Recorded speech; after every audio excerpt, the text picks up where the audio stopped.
Hey up lads, hey up loves, it's the Yorkshireman here, and today we're going to be talking about darts, or more importantly, the walk-on girls. Now, for those of you who are unfamiliar with the sport of darts, normally what happens is the dart player will walk out into the arena of combat, and he's often accompanied by a couple of young ladies who are called the walk-on girls. Basically, there are a couple of glamour models who will come out there. They've often got on nice outfits with a bit of advertising on them. They'll come out, they'll escort them to the arena, and then they'll walk off. And the Women's Sports Trust have called for this to be put to an end, to get rid of it, because it's sexist. The feminists strike again. Now, you may be thinking to yourself, what's wrong with that? Shouldn't we all be fighting against sexism? And yes, I agree we should. But in this case, is it actually sexism that's going on? Or is it the feminists once again sticking their talons into somebody's business and ruining it just because they want to have their way? Well, let's have a look at this, shall we? The Women's Sports Trust have been pushing this campaign to basically remove all walk-on girls, all female models from all areas of sport, whether it's from darts or boxing or cycling or Formula One, and they believe they're doing it for good reasons. But something I'd just like to add here: these women are not being forced to do it against their will. They're choosing to do it. For many of them, this is their job, this is their career, this is how they earn money. And it seems pretty strange that there are feminists and people fighting for gender equality who think the best way of doing it is to remove the jobs and opportunities for women. Now, two of the more prominent darts girls, Charlotte Wood and Daniela Harper, also known as Daniela Allfrey, were on this morning to talk about this subject. And of course, they had someone on from the opposite side as well. But let's have a look at this conversation. What does a walk-on girl do? So basically, we're a professional model. We escort the darts player down a walk-on onto the stage. We're actually 9% of advertising. We wear a sash with the logo of the said sponsor for that tournament. And it just brings a bit of glitz, a bit of glamour to an event that's predominantly male. And Charlotte, you say, you know, you felt like that community was part of your family because you've been working with them all for such a long time. Yeah, we are like a, it does sound cliche, but we are a family. It is, you know, a very tight group and everybody knows everybody and everybody's just lovely. So, you've heard it there. You've heard it from the girls themselves. They've said that they're there to promote businesses, so they're earning money. They're there to accompany the darts players, and they're there to inject a bit of female presence into a predominantly male sport. Now, surely you would think that the feminists would like that, wouldn't they?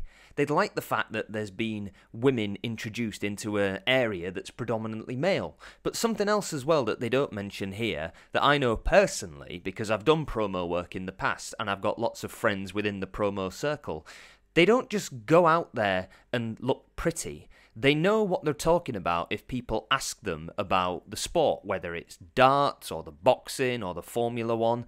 They know everything there is to know because in many cases they can be the first point of contact for people who are coming along. So they're intelligent. They know what they're talking about. They're business savvy. They're not just there to look pretty. They're there as part of the team. It's just like Charlotte said. They're part of a family. It's the same when it comes to things like acting or any business. If it's a tight-knit business, then after a while it becomes more like a family environment. That's what you want. You don't want a horrible, mechanical, robotic, corporate environment. You want a place where everybody knows each other and everybody's nice and friendly. That's what you want.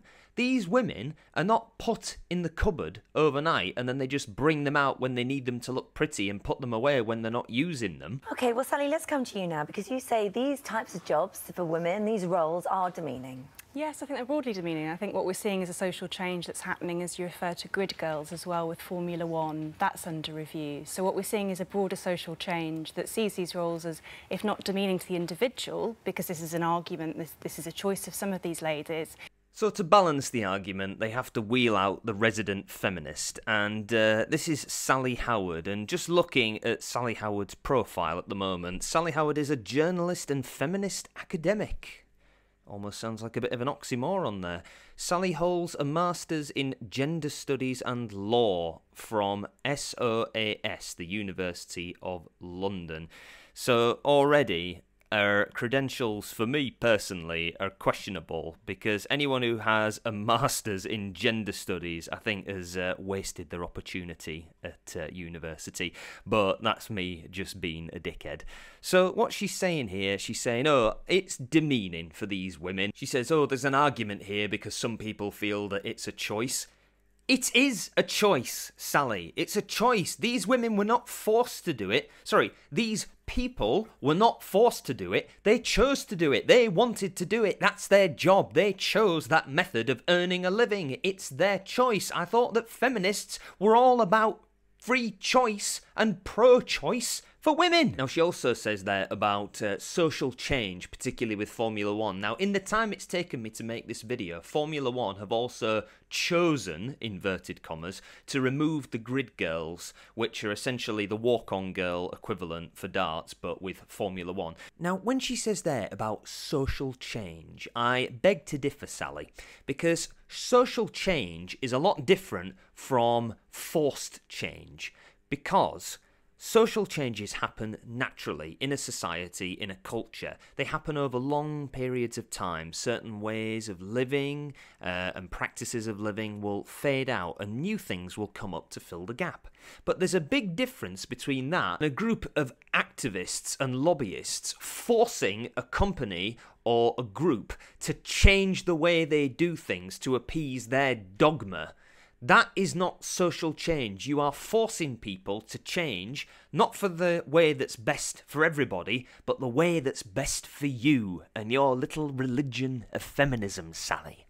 You're not social reformers, you're not even social activists, you're just crusaders. Is there any job where a woman uses her image? So would this count all models in as well? Where does the I think the key here is it's a sort of decorative role that's making money for men. Oh, fucking dear. Well, in that case, let's burn the whole thing down, shall we? Because heaven forbid that men make any kind of money or success or progress in life, Sally, isn't it? But, sorry to just stop you a second, but you do realise that there's also women that work within that industry as well, who also make money from the darts. And also, just to bring it back to the topic in hand, the two women sat on the sofa with you, it makes money for them as well. It was their method of earning money, but the Church of Feminism decreed that it was no longer acceptable, and they took it away.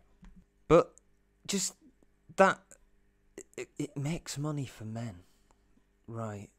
I can't get my head round that. Let's move on. And this, you've got to remember that this tradition has only been there really since the 1990s. This is not kind of an old tradition. The practice of having darts girls has been going for the last 25 years, which coincidentally is also the period of time that darts has risen in popularity. Now, I'm not saying it's all to do with the darts girls, but the sport as a whole has become more popular over the last 25 years. That might be something to do with it, mightn't it? But just on another thing here, if you want to talk about old tradition, let's just have a look at something here. Now, throughout human history, there have always been stories of heroes and damsels and things like that, and more often than not, they are portrayed with a certain body type, and normally, from an evolutionary point of view, they sort of look like the ideal man or the ideal woman. Now, that's not to say that that means they are better in any way, but from a biological point of view, they tend to embody the things that we would want in a partner in order to get the best children. Now, that has been at the back of our psyche throughout most of our social evolutionary history, which then leads us to modern day when you have advertising, they tend to use the most glamorous looking women or the most hunky looking men to sell a product because they know it'll get people's attention. You can even see it in comic books, which are literally our day and age's modern versions of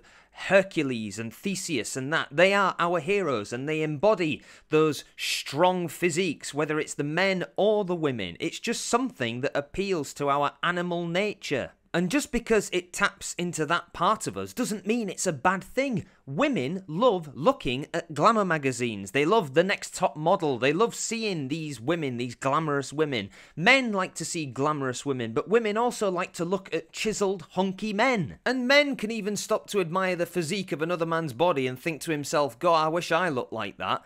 So this old tradition that you're on about has been with us throughout the whole of human history. It has just taken on many different forms, and nowadays it embodies itself in the form of advertising. These women are not there as concubines, they're there as businesswomen, and they wear their advertising. They're not there for no reason, they have a purpose, and most importantly, they choose to be there. And they enjoy being there. So what's your problem, Sally?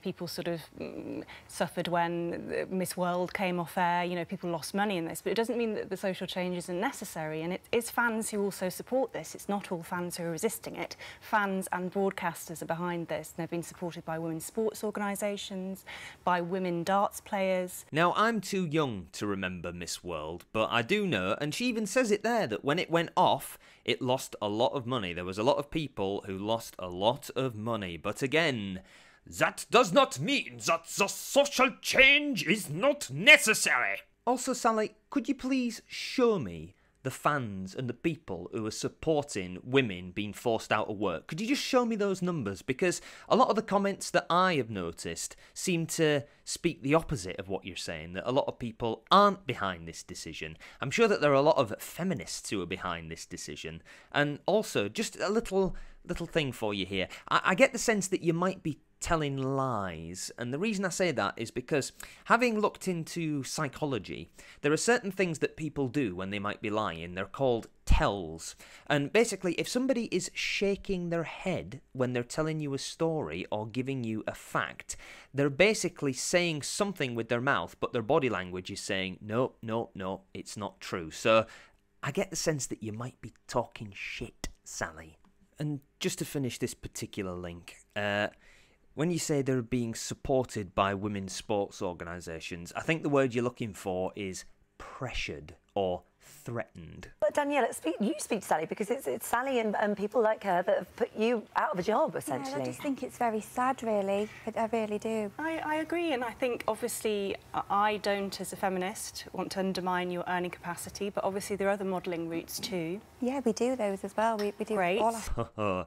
I honestly thought she was going to say there, I, as a feminist, don't want to tell you what to do, which would have been a blatant lie, because that's all feminists want to do. Whether you're a man or a woman, they want to tell you what you're doing with your life and how to do it. But then I love how she says, you know, you could try other modelling routes, that might be an option, and they say, yeah, we do all those anyway. This is our job. This isn't your job. You graduated from university with a degree in gender studies. This isn't your area of expertise. Nothing is your area of expertise. So don't presume to give anybody lectures on how to earn a living. They were quite happy earning their living until people like you took it away from them. But as a feminist, isn't it their right to work in whatever job they so choose? Yep, so that's a rights argument, so that's also used for sex work, for example. It's our right, it's a choice. I love how she just equated in front of these two people the kind of work they do with sex work. I mean, does she even know what she's saying? Does she have any clue? I don't think she does. Now, Philip Schofield puts the question to her there, the question that basically pulls the thread out of her lovely little presented package, which, to be honest, she hasn't presented too well, and says, surely it's their choice to work in whatever job they want. And she's like, yep. But clearly it's not, is it, Sally? Because if that was the case, you wouldn't have taken these people's jobs away from them. But again, going back to that word, choice. Now, whether you are a walk-on girl in darts, whether you're a grid girl in Formula 1, whether you're a sex worker who works in a brothel, whether you're a bloody plumber, surely you should have the choice to do what you want. And as long as nobody is forcing you against your will to do something that you don't want to do, and you say outright, I do not want to do this, I am being made to do this and I don't want to, I'm unhappy, I'm unsafe, please help me. That's the point when the Women's Sports Trust or the Church of Femininity should step in and say, we are gonna make sure that those roles don't exist. But when the women are saying, we choose to do this, we like doing this, we enjoy doing this, we feel honoured doing this is how we earn our living, this is how we make our money, and you take that choice away, that goes against everything that you supposedly stand for. I mean, I come a bit from a background of having worked in a bar and done some of this work, inadvertently being told to dress up as a sort of Hawaiian dancer as a 90s. Brilliant. We buy all our own dresses. Yeah. We Okay. talk to sponsors. We're so comfortable and we feel It's fabulous great in that what you we don't wear. feel demeaned, but Not at all. by people watching you, by families sitting there and watching you being in a decorative role, girls in that room might feel demeaned. What you mean is girls in that room might feel ugly. And how exactly is that their problem?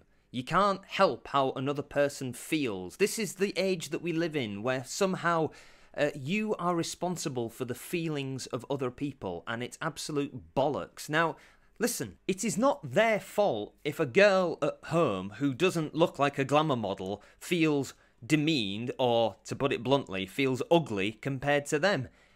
It's not their fault if that person is ugly or feels demeaned. In the same way that when I see people on television who have good physiques, like men, like Chris Hemsworth, and I sit there and I think, God, I don't look like him. But am I going to get on the blower to Marvel Studios and say, could you please get that man off the silver screen because he's demeaning me because I don't feel like I measure up to his standards? They'd laugh at me and put the phone down. I look at glamour models like them and I think, gosh, they are so well put together. They look great compared to me. I'm an ugly bastard. But at no point would I allow my feelings, as ravenous as they can get, to allow me to write a letter or type an email or get on the phone to somebody and demand that something be taken away so that my feelings aren't being hurt. It's bloody ridiculous, Sally, what you're saying. And you're right, Sally. It is great that they don't feel demeaned. Surely they should be the people that you're asking about this, because they're the ones who are at the centre of it. They've just said to you, to your face, on live television, we do not feel demeaned doing our job. Surely that's all you should need to go, actually, maybe this job isn't what we thought it was. Maybe we should actually listen to the women who are doing it. Maybe we should just back off a bit. And also, Sally, the reason that you were asked to dress up like a hula girl is probably because you were working in a tiki bar, love. Alright? They might feel that this is their role in sport. We've got they love us. We've I'm got sure so some many women at the darts is really high biggest now. darts as well. fan. I'm sure some women do support you. They do. We've got a massive. Some of our biggest followers are female. But then, if you look at the gender pay gap in darts, it's 92% gender pay gap. Ooh, what was that? It was a slopping sound. I think, yeah, that was the sound of a red herring being dragged across the path there by Sally, because obviously when they're saying to her, yeah, we've got lots of women who support us, her argument starts to crumble. So let's do the traditional feminist pastime and talk about the gender pay gap. Now, I am not going to waste my time talking about pay gaps, especially gender pay gaps, because as we know, they're bullshit. But as Jordan Peterson quite rightly put it, there are many, many reasons why pay gaps exist. One element can be gender, but there might be 18 or 19 other elements that have nothing to do with gender, which is the reason why pay gaps exist. Yes, there are differences in what people earn, but it depends what job you do, it depends what that job pays, and it depends how much you work. People are not paid differently just because they are men or women. So let's just get that out. But let's see how she uses this to try and turn the argument back in her favour. And these things are influenced by decorative roles. But they're not playing darts. They're not playing darts. Sorry, they're not playing darts. But they're not playing women, playing darts, playing darts. Oh God! See, exactly. If this was an argument where the two people sat on the sofa with you were playing darts and getting paid less, then maybe you might have more of a leg to stand on. But again, just to talk about the difference between men and women's sports, it's all to do with the audiences that it draws. It's all to do with the sponsors that are attached to it, with how much business it's making. So if you want to talk about disparity in the difference between pay of, say, male darts players and female darts players, just have a look at the figures. See how many people watch men's darts, see how many people watch women's darts. That might be one of those 19 elements that have something to do with a difference in pay. But the two people who are sat there with you don't play the darts. Their job is to walk on with the male darts players and to advertise, and obviously there's going to be a difference in what they get paid. There's probably going to be a difference between what the cleaner at the darts arena gets paid. There's going to be a difference between the person who hands out the tickets. There's going to be a difference between the person who works behind the bar at the events. Does any of this is any of this making sense to anybody, or am I just talking out my arse here? Obviously, they structurally affect, and this is what women's sports organisations are saying. We want to be treated seriously, we want equal pay, and to do this we need all of these structures in place. We need women to be seen as participants. And we want everybody to have the same, no matter what you do or how you do it. We want what you have, and we are going to take it because we want it. How you can sit there and talk about wanting more equality and more pay for women when you and people like you and the Women's Sports Trust have just taken away the jobs of women for no reason other than your dogma is absolutely befuddling to me. I cannot get my head round it. Clearly, the people like you and the Women's Sports Trust did not take the darts girls seriously, and you didn't want them to participate. That's why you've had their jobs taken away. Also, I'd like to know who it is that sits on the boards of these women's sports organisations. I'd like to know, have they ever done any sports in their life? I want to know, have they ever done any jobs within the sports industry, within darts? Have they ever done the job of a walk-on girl before? Do they actually speak from experience, or, like so many of these people who come up with the new rules of political correctness, do they just sort of sit behind desks in a bubble and think, what can we change today? Because we need to justify what we get paid to do, which, as far as I can see, is fuck things up for regular people. Melanie said, why isn't there a walk-on girl and a walk-on guy? Then there wouldn't be an issue. So if you had a guy on the outside... This is what they tried with the grid girls in Formula One, and they brought in, I think it was just in Monaco, so there was one Formula One outing that had it, and there was a bit of a reaction to it. I'm afraid there was a homophobic comment that was made from one of the drivers towards one of the male players. And I don't think objectifying young men is sort of counterbalancing objectifying young women. I think don't objectify anyone. Now, listen, Sally, I'm sorry to stop you here, but there is a big difference between objectifying people and admiring people. There is nothing wrong, as I said before, with admiring a beautiful woman or a well-chiselled man, especially when that's not all they're there for, are they? They're there to advertise, they're there to help the business. They talk about the business, they know about the business, they talk to the punters and the public about it. They're there as part of the team. They've told you already that they were part of the team. They felt like they were part of a family. I wouldn't care if they had a walk-on guy as well as the walk-on girl, and it looks like Charlotte and Daniela wouldn't care either. But you said there, oh, well, there was a homophobic comment made, so for that reason, let's just scrap it all together. And I'm sorry to sound like a dickhead again, but I'm going to. On average, the people who say, oh, we shouldn't objectify anybody, it shouldn't be about beauty, it shouldn't be about looks, on average, these people tend to be quite unsuccessful with the opposite sex, or in the past, they were quite unsuccessful with the opposite sex. They tend to have very low self-esteem about the way they look, about what they've got, about their social standing, and they think that the best way to deal with that is to just blot out anyone who is better looking or more successful or more popular and just pretend that none of that matters and none of it exists. Well, unfortunately, it's not those people's fault that you are where you are. It's not their fault that you've got problems with yourself. My advice for you would be take ownership and responsibility of you and your own life. Don't try and affect and change everybody else's life just so that you don't have to feel uncomfortable anymore. Right? Aren't we, if the girls don't feel that they're being objectified at all, aren't we just leading towards an incredibly bland, dull, homogenous... So. Yes, yes, yes, and yes.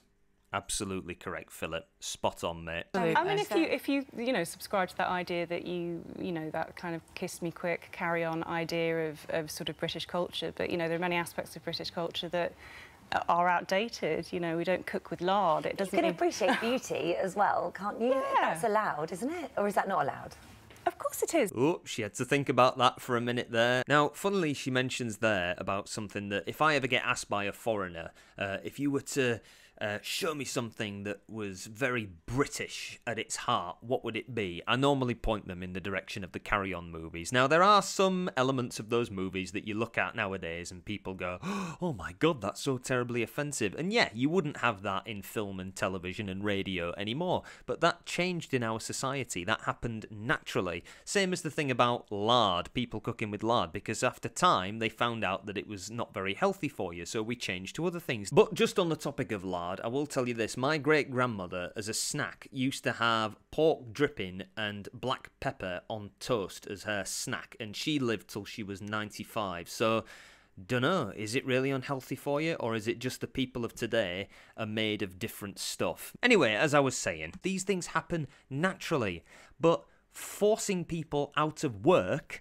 for the name of your feminist religion, that is not a natural thing, as I mentioned before. If it was, it would just happen on its own. But you have made it happen, you've forced it to happen, and the point is that there are people who disagree with it, but you've still done it anyway. That, to me, is not a change. That, to me, is an enforcement. But you know, this argument's been won. I mean, it's the 80s. It's the 80s that Miss World came off terrestrial TV. This argument was won in the 70s, and you know, the Walk-On Girls came in the 90s, 2000s as a kind of commercial outing. The argument's been won. They've been going for 25 years, and you know, the darts has done nothing but get bigger and bigger. I've been doing it for 6 years. Yeah, but this is just the PDC, isn't it? I mean, there are other competitions. There are, and it's, you know, it's why change a good thing, you know? Yeah. Well, it's good to some people, but it's not good to some fans. Let the ladies have their say. Yes, Sally, please let the women have their say, you know, because women should have a voice, and you're denying them that voice, as well as denying them their work. Please don't live up to the stereotype of being a typical feminist who just talks over the top of everyone whilst complaining about being constantly interrupted. Please don't do that, will you? You know, we found out we'd been cut from the darts, and it was very disappointing for us. It's, you know, we're so proud to have been part of the PDC, and it's just really sad, isn't it? Yeah, we feel a big part. We're a big part of the darts, and you know. But we couldn't believe the support we've had. Is just incredible. We just thought, oh, it's over. But within 3 days to get to over to and near 26,000. so much positivity, so much support. You know, Raymond van Barneveld, a 5-time world champion of the darts, missing us and saying, you know, you're part of the darts family. We're part of a team. So there you go. You've heard it from the people themselves. Charlotte and Daniela, who were the darts girls, who now have had their jobs taken away, and they're obviously upset about it. They're not happy about it. And I think that before anyone made any kind of decision to cut any kind of job, they should have maybe gone to them and asked them, what do you think? Because if it's to do with them, then surely they're the people whose opinions you want first and foremost, isn't it? Now, some people may turn around and say, oh, well, these are just first world problems. I can't believe you're getting so hyped up about it. And in many ways, yeah, I agree. This is a first world problem. There are women in parts of the world who are living under true oppression, who are fighting for their lives, who are being beaten and attacked and killed every single day, who really should be getting the attention of these feminist groups first and foremost, because that to me is a more pressing issue than walk-on girls in darts and boxing and F1 and sport in general. So if anyone wants to accuse me of complaining about first world problems, then you need to point that same criticism towards the women's sports organisation and to people like Sally Howard and feminist groups who think that the priority is to get rid of jobs of women as opposed to helping women in parts of the world where they're having acid thrown in their face or being treated like cattle or beaten up or killed or raped. It's also something I feel very passionate about, and it's not just about the walk-on girls and darts and what's happened to their jobs. It's part of a much bigger picture. When there are groups of people who feel that they can enforce and impose their will on other groups of people, when you enforce your ideology and your politics and your values on other people, whether they want it or not, and those people are forced to cave in to your demands, that is not on for me. And this is the idea of political correctness gone mad. And people often shrug that off and go, oh, listen to you, political correctness gone mad. Political correctness, which was a system that was set up to protect vulnerable people who maybe couldn't stand up for themselves and didn't have a voice, and is something that I think was a good thing, has now been taken and weaponised and made into something that is used to get people what they want and to get them power in society, to push and force and implement their politics and their ideologies on other people. And feminism, I'm sorry to say, is the prime example of that. You look at where feminism started. It was fighting for women's rights and women's equality, and basically equality in general, the gender equality, and that is something that I am all for. I am all for men and women being treated equally and given the same rights, and I think in our society that is pretty much the case. But for certain kinds of feminists, this isn't enough. They want more. They want the power. They want the control. They want to be in charge. And thus we end up where we are now, where some women who work in jobs that they were perfectly happy doing, that they were getting paid a lot for, has now been taken away because it's all part of the greater good. The greater good! Now, just to play devil's advocate for one moment, just to try and be a bit balanced, I'm not saying that there aren't people who go to the darts or watch the darts who are just there to look at the darts girls and would shout things at them and would try and smack them on the arse, and that's not on. The crux of the argument is, though, how would the darts girls deal with it? If they felt like they were being victimised regularly, if it was making them unhappy, if it was causing them distress and upset, then they would either say something or they would remove themselves from the job and find work elsewhere. And if they felt like they didn't have a voice, then maybe, just maybe, that's the point where the Women's Sports Trust or the Women's Sports Organisation should step in. But this is just my opinion, it's just a complete guess. But I think that the darts girls will rise above that level of immaturity and misogyny, to use that word. They will rise above it. They will not give a shit if there are people out there who are being objectifying, because they know why they're there. They're getting paid to be there. They're happy to be there. And the odd comment now and again is probably just going to roll off like water off a duck's back compared to all of the compliments, all the support, and all of the love that they get from the public and from the people that they work with. Now, for all the lads and lasses who are listening out there, and especially the lasses, this is something that I want to try and get across to you, something that I want to try and articulate in the best way I can. You are only a victim if you allow yourself to be. The people who may victimise you are the lowest of the low, and you cannot allow yourself to go lower than them. What you need to do is rise above it, be the better person, be the stronger person, and not let it affect you. We cannot allow weaponised political correctness and feminist ideology to keep chipping away at the foundations of what our society is and what gives us the freedoms and the choice that we have. And most importantly, feminists need to start putting the money where the mouth is and actually going out and helping women who really need them, not just pushing ideology and dogma for the sake of having control, and in this case, putting women out of work. Anyway, that's the end of this video. I'll be doing a follow-up video on Formula 1, which was covered by my favourite person, Jobby the Troll, Mr. James O'Brien. That'll be coming up in a follow-up video, but for now, thank you very much, lads and lasses, for watching. Please like and subscribe below, and I will see you in the next one. Ta-ta!